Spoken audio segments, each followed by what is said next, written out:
දෙවියන් වැඩමවා යකුන් යක්ෂණයන් බැඳ වැඩගත් මාතර අපරැක්ක වෛද්‍ය රම් කුත්කුරු පරපුරේ නොවරතින බල සම්පන්න අභිරහස් කුරුකම් පුප්පිලියේ ධර්මසිරි හාමුදුරුවෝ ඔබ මෙරට සිටියත් විදෙස්ගතව සිටියත් ඔබගේ කුරුකම් කටයුත්ත දීර්ඝකාලීනව බල පිහිටන ආකාරයෙන් ස්ථිරයෙන්ම ප්‍රතිඵල ලබා දෙමින් ඉටු කර දෙනවා.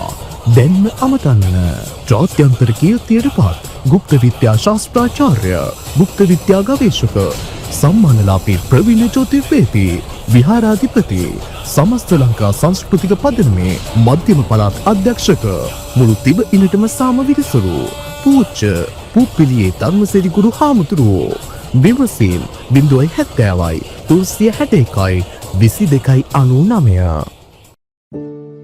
හිතන්න ඔයා ආදරය කරන කෙනා ඔයාටම ලැබුණොත් ඔයාට මොනතරම් සතුටක් අන්න එදාට දැනේවිද? පොඩ්ඩක් හදවතින් මෙනෙහි කරලා බලන්න. මට විශ්වාසයි එදාට ඔයා කවදාවත් විඳලා නැති තරම් සතුටක් ඔයාට ලැබේවි. එදාට ඔයා මේ ලෝකේ අනෙක් කිසිම දේවල් වලින් ඔයාට වැඩක් නැහැ. ඔයාට ඔයාගේ ආදරය තිබුණොත් හොඳටම ඇති කියලා ඔයාට හිතෙන්නට ගනීවි. ඉතින් පතන ආදරය ලබා ගැනීමට හැකි ඉතාමත්ම බලගතු මන්ත්‍රයක් තමයි අද අපි ඔබට ලබා දෙන්නේ. මේ වශී මන්ත්‍රය කාලිමෑණියන් උදෙසාම ගායනා කරන අති ප්‍රබල වශී මන්ත්‍රයක්. මම ගොඩක් අවස්ථාවලදී කාලිමෑණියන්ගේ විවිධ ස්වරූප ගැනත් විවිධ මන්ත්‍ර ගැනත් ඔයාට කියලා තියෙනවා.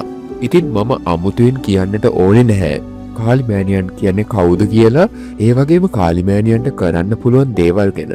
මම හිතනවා මේ දේවල් වලට හොඳින්ම මතක ඇති කියලා අපිත් එක්ක දිගටම සිටපු කෙනෙක් නම්.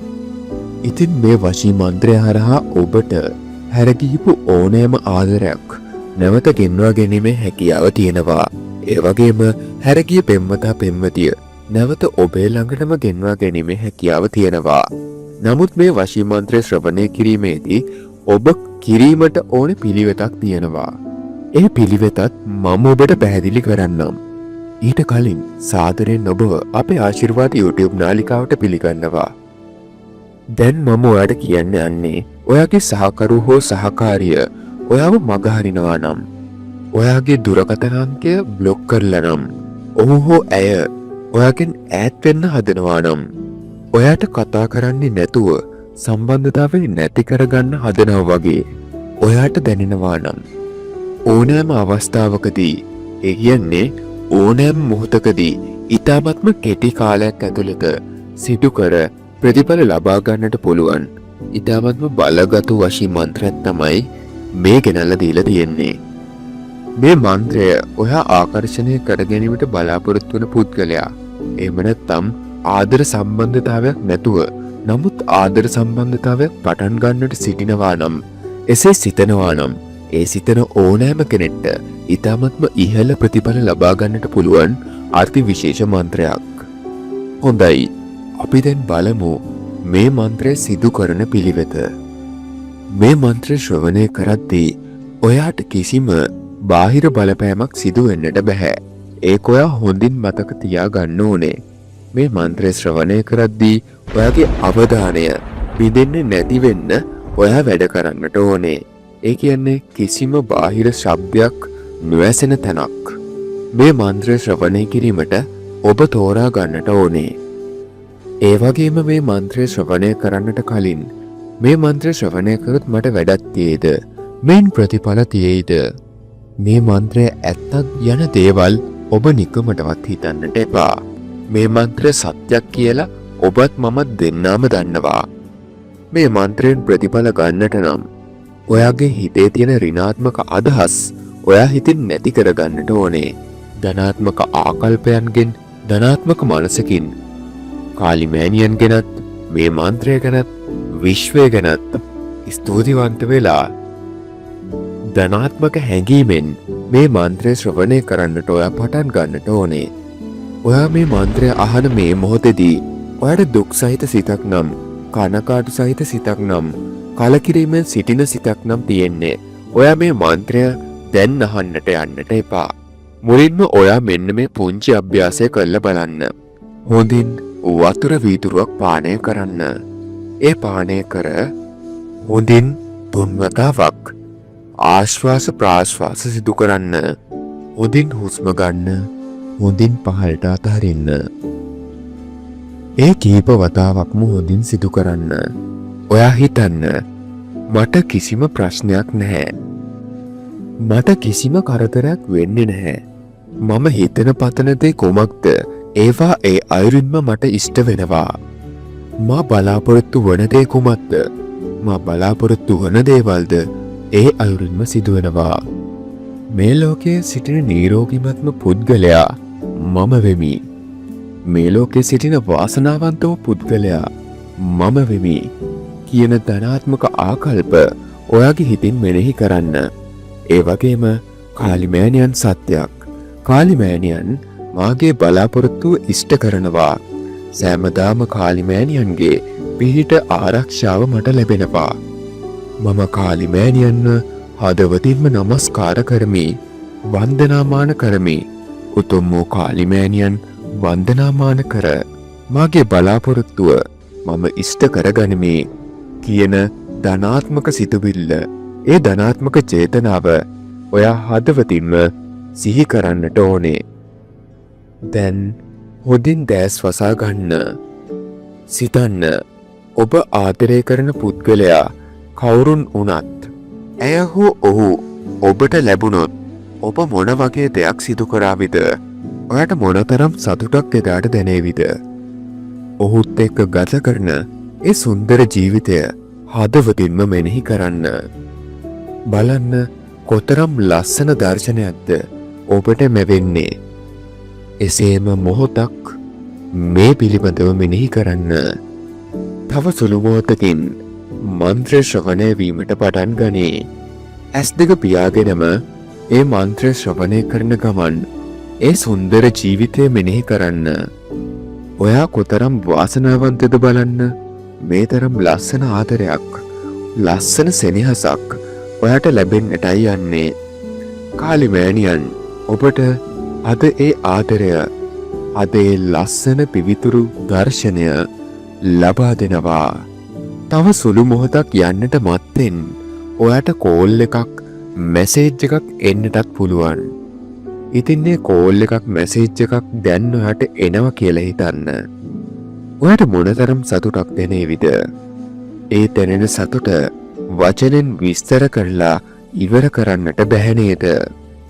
ඉතින් අන්න ඒ වගේ තමයි අද ඔයාගේ ආදරය ලැබුණ පසුව ඔයාට මේ වගේම ඉතාමත්ම වටිනා සතුටක් ලැබෙන්නටයි යන්නේ. ඉතින් කාලිමෑණියන් ගැනත්, මේ මන්ත්‍රය ගැනත්, ඔබ ගැනත්, ඔබේ ආදරය ගැනත් විශ්වාසයෙන්ම මේ මන්ත්‍රය සෙමින් ශ්‍රවණය කරන්නට පටන් ගන්න. ඔයාගේ ආදරය අද ලැබෙනවාමයි. ඒක ස්ථිරයි. ඔයාගේ ආදරය ලැබුණු පසු කාලිමෑණියන්ට පින් අනුමෝදන් කර සිටින්න. පින් ඇතිවෙන ක්‍රියා සිදු කර ඒ පින් කාලිමෑණියන්ට අනුමෝදන් කර සිටින්න.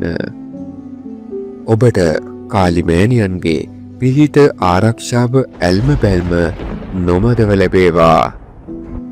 හැමදාමත් මේ වගේ වටිනා මන්ත්‍ර ඔයාලට ගේන ආශිර්වාද YouTube නාලිකාව සබස්ක්‍රයිබ් කරන්නට අමතක කරන්න එපා.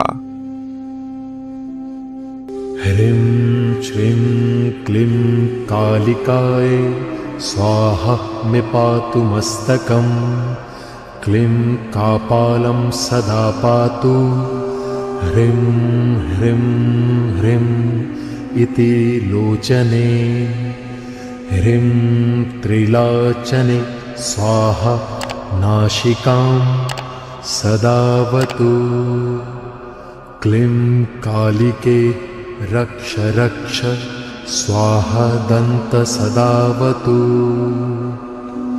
क्लीं भद्रकालिके स्वाहा पातु मे अधर युग्मकम् ॐ ह्रीं ह्रीं क्लीं कालिकाय स्वाहा कष्ट सदावतु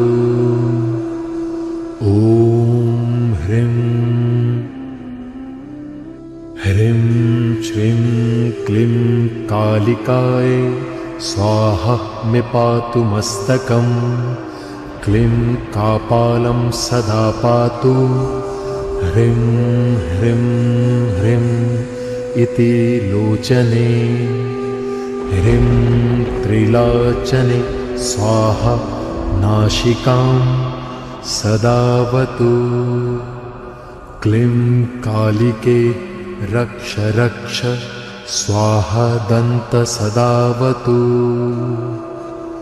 क्लीं भद्रकालिके स्वाहा पातु मे अधरयुग्मकम् ॐ ह्रीं ह्रीं क्लीं कालिकाय स्वाहा कष्टसदावतु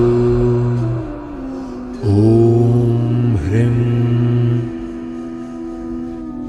ह्रीं श्रीं क्लीं कालिकाय स्वाहा मे पातु मस्तकं क्लीं कापालं सदा पातु ह्रीं ह्रीं ह्रीं इति लोचने ह्रीं त्रिलोचने स्वाहा नासिकां सदावतु क्लीं कालिके रक्ष रक्ष स्वाहा दन्त सदावतु क्लीं भद्रकालिके स्वाहा पातु मे अधरयुग्मकम् ॐ ह्रीं ह्रीं क्लीं कालिकाय स्वाहा कष्टसदावतु ॐ ह्रीं ह्रीं श्रीं क्लीं कालिकाय स्वाहा मे पातु मस्तकं क्लीं कापालं सदा पातु ह्रीं ह्रीं ह्रीं इति लोचने ह्रीं त्रिलोचने स्वाहा नासिकां सदावतु क्लीं कालिके रक्ष रक्ष स्वाहा दन्त सदावतु क्लीं भद्रकालिके स्वाहा पातु मे अधरयुग्मकम् ॐ ह्रीं ह्रीं क्लीं कालिकाय स्वाहा कष्टसदावतु ॐ ह्रीं ह्रीं श्रीं क्लीं कालिकाय स्वाहा मे पातु मस्तकं क्लीं कापालं सदा पातु ह्रीं ह्रीं ह्रीं इति लोचने ह्रीं त्रिलोचने स्वाहा नासिकां सदावतु क्लीं कालिके रक्ष रक्ष स्वाहा दन्त सदावतु क्लीं भद्रकालिके स्वाहा पातु मे अधरयुग्मकम् ॐ ह्रीं ह्रीं क्लीं कालिकाय स्वाहा कष्टसदावतु ॐ ह्रीं ह्रीं श्रीं क्लीं कालिकाय स्वाहा मे पातु मस्तकं क्लीं कापालं सदा पातु ह्रीं ह्रीं ह्रीं इति लोचने ह्रीं त्रिलोचने स्वाहा नासिकां सदावतु क्लीं कालिके रक्ष रक्ष स्वाहा दन्त सदावतु क्लीं भद्रकालिके स्वाहा पातु मे अधरयुग्मकम् ॐ ह्रीं ह्रीं क्लीं कालिकाय स्वाहा कष्टसदावतु। ॐ ह्रीं श्रीं क्लीं कालिकाय स्वाहा मे पातु मस्तकं। क्लीं कापालं सदा पातु। ह्रीं ह्रीं इति लोचने। ह्रीं त्रिलोचने स्वाहा नासिकां सदावतु। क्लीं कालिके रक्ष रक्ष स्वाहा दन्त सदावतु। क्लीं भद्रकालिके स्वाहा पातु मे अधरयुग्मकम्। ॐ ह्रीं क्लीं कालिकाय स्वाहा कष्टसदावतु। ॐ ह्रीं श्रीं क्लीं कालिकाय स्वाहा मे पातु मस्तकं। क्लीं कापालं सदा पातु। ह्रीं ह्रीं इति लोचने। ह्रीं त्रिलोचने स्वाहा नासिकां सदावतु। क्लीं कालिके रक्ष रक्ष स्वाहा दन्त सदावतु। क्लीं भद्रकालिके स्वाहा पातु मे अधरयुग्मकम्। ॐ ह्रीं क्लीं कालिकाय स्वाहा कष्टसदावतु। ॐ ह्रीं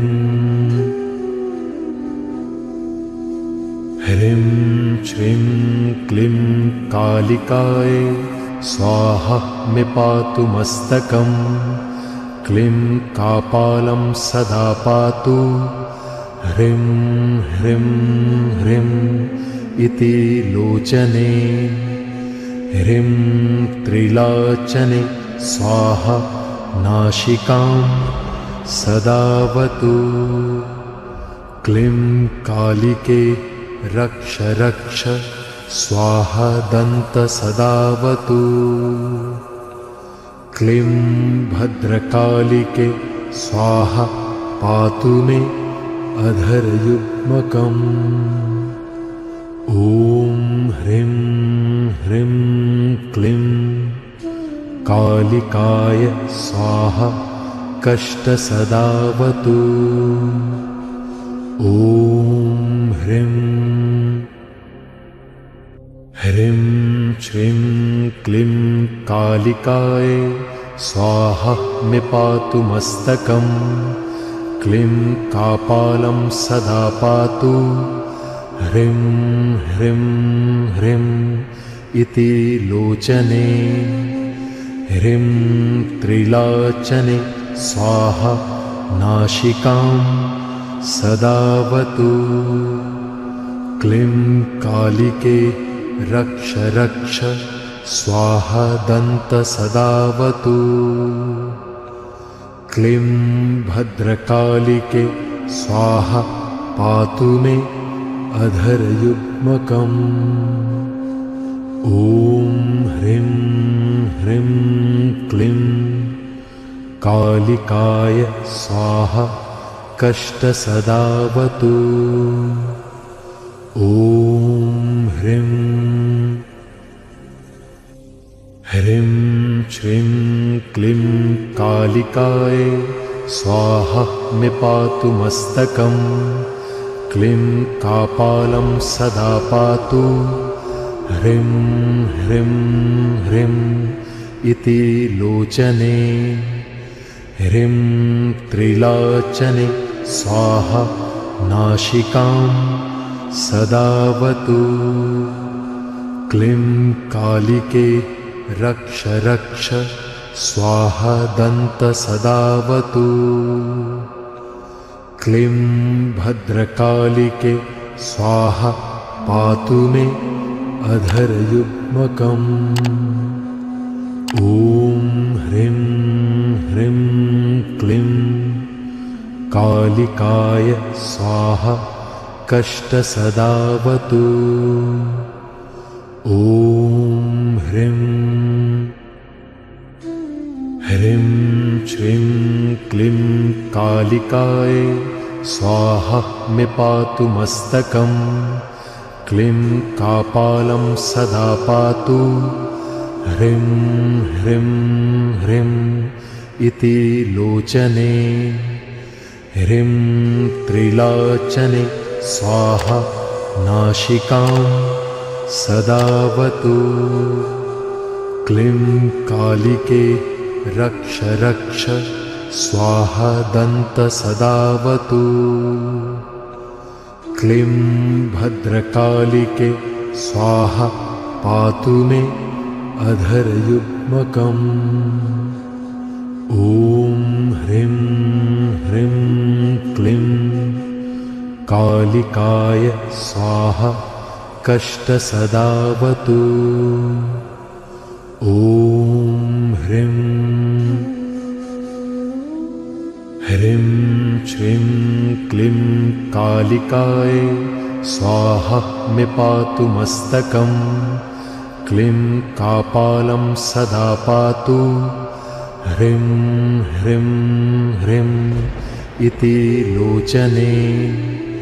ह्रीं त्रिलोचने स्वाहा नासिकां सदावतु। क्लीं कालिके रक्ष रक्ष स्वाहा दन्तसदावतु।